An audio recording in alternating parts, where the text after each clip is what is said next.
This is a special week. 5 conversations with travel bloggers. Today I'm speaking with one of the most experienced people in the business. He's a podcaster and one of the travel bloggers that's been in the game for the longest time. And he's traveled to most of the world. His name is Gary Arndt. My name is Palabo, and this is the Radiovagabond podcast. This is the Radiovagabond podcast. This episode is brought to you in part by Hotels25.com. It's a website that helps you find the best prices on hotels and guest houses and hostels around the world. Hotels25.com, best price guaranteed. Here I am with one of the veterans in the business. Gary, could you introduce yourself and tell me and the audience who you are? My name is Gary Arndt, and I think the word you're looking for is just old. I've been running a travel blog since 2006 and traveling around the world the last almost 12 years. And today I'm at T-Bex with you in Ostrava, in the Czech Republic. Yeah. Are you traveling full-time? Not anymore. I used to. I traveled full-time about 9 years, and then I kind of got tired. So now I travel about 40-50% of the year. Mm-hmm.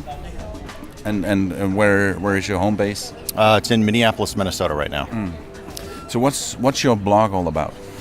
It's kind of about my travels and where I go. It initially started as a literal web log. It was kind of a diary of just where I was going from day to day. And over time, it's sort of evolved into something a bit more formal, offering advice and tips and suggestions and photography on all the places I've been to. So where have you been? Where have I been? Or where haven't you been? It's easier to list the places I haven't been at this point. So I've been to all 7 continents. I've been to 126 UN member states, 198 places in the Traveler Century Club. That includes all sorts of territories, islands, kind of subnational things like French Polynesia, Gibraltar, Puerto Rico. There's only 2 countries in Europe I haven't been to at this point, Moldova and Ukraine. Yeah. And so, yeah, I still got some work to do. Yeah. Is it a goal for you to visit them all? Not an immediate goal, but I think eventually I still have a lot of... I started traveling, I went to some really weird places. I went to like Nauru and Kiribati and the Solomon Islands when I started out. So I still have a lot of very easy places to visit. I haven't been to Jamaica. I haven't been to Colombia. I haven't been to Peru. Those are not hard to get to at all. Cuba, I haven't been to. So there's still a lot of that for me to visit. And even going to Ukraine is not that hard. It's just a matter of getting a flight.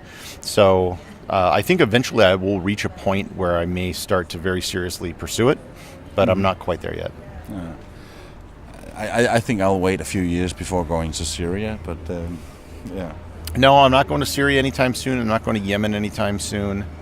As an American, I'm probably not going to North Korea anytime soon. So there's a couple countries I'll kind of just wait and see what happens. But by the same token, in the last few years, there's a couple of countries that have gotten a lot easier to visit. Angola has gotten easier to visit. Yeah. Saudi Arabia is opening up. Many of the Central Asian countries. Mm-hmm. You can now go to the 5 former Soviet republics in Central Asia. 4 of them you can now visit either without a visa or a visa on arrival. Yeah. So they used to have to apply for visas for all of them. Yeah, and it was just a few years ago, it was hard to go to Belarus, and then they opened up for 5 days, and just a few days ago they now have 30 days visa-free, so that's a place that's easy to go to now that was not easy just a few years ago. I did not hear about the 30-day thing. That just came 2 hours after I left the country. Because I was just... It was my good behavior. I was in Belarus last month, and I did the 5-day thing, flying to Minsk. They just changed it, yeah. Oh, well, good for them. Yeah. How do you like that? It was a nice country. It was nicer than I thought it would be. Yeah, me too. It's not a Stalinist Cold War type, country at all. Yeah. And cheap and safe and clean. And, yeah.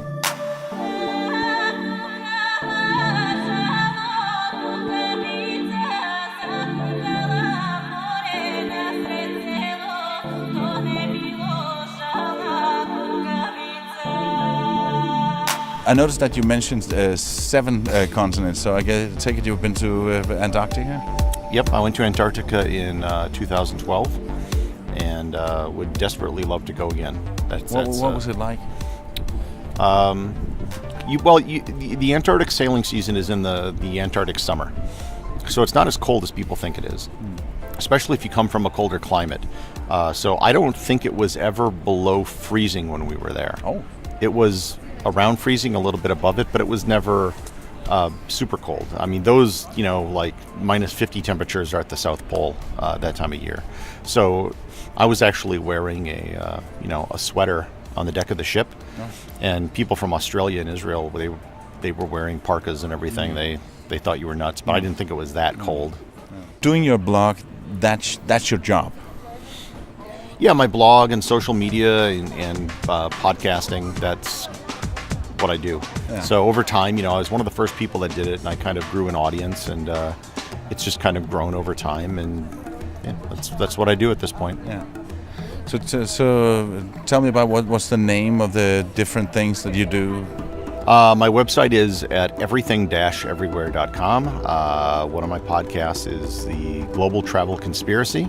That's an interview show I do. Why is it called Conspiracy? Because I initially did it with CBS launched a podcast network, and I didn't want to give them the name of my website so they could ever have claim over it. And so I just kind of picked that. I thought it was kind of clever. And eventually I left CBS, but they let me take the podcast with me. So that's the name of it now. I do This Week in Travel that I've been doing for 9 years with Chris Christensen and Jen Leo. And then I'm launching a brand new podcast soon called the Everything Everywhere Podcast. And that'll be more of a history show, not so much an interview show. It's just going to be a monologue show. Right, each episode is about a different thing, person, place, or thing, things that I've encountered on my travels, and I just kind of tell the backstory behind it. I'll be doing one episode on the Mona Lisa. I'll be doing an episode on the history of the English language. I'll be doing one on how the global positioning system came to be and how it works. So a lot of really different eccentric things like that. There's going to be no kind of theme going with anything. It's just whatever I find interesting. I'm so impressed by all the stuff that you do. Do you have too many hours in a day, more than I do? Or no. How do you manage to do that? Don't get married and don't have kids. Thank you so much, Gary. It's a pleasure to see you again. Thank you very much. The last of the 5 conversations from T-Bex in the Czech Republic will be available tomorrow. And like Gary, this guy is also a full-time travel blogger. He's got one of the biggest travel blogs in the United Kingdom, and he's really giving us a lot of tricks on how to make a living out of being a travel blogger. Tomorrow, you can meet my good friend Mike Huxley from the Bemused Backpacker. My name is Palle Bo. See you tomorrow.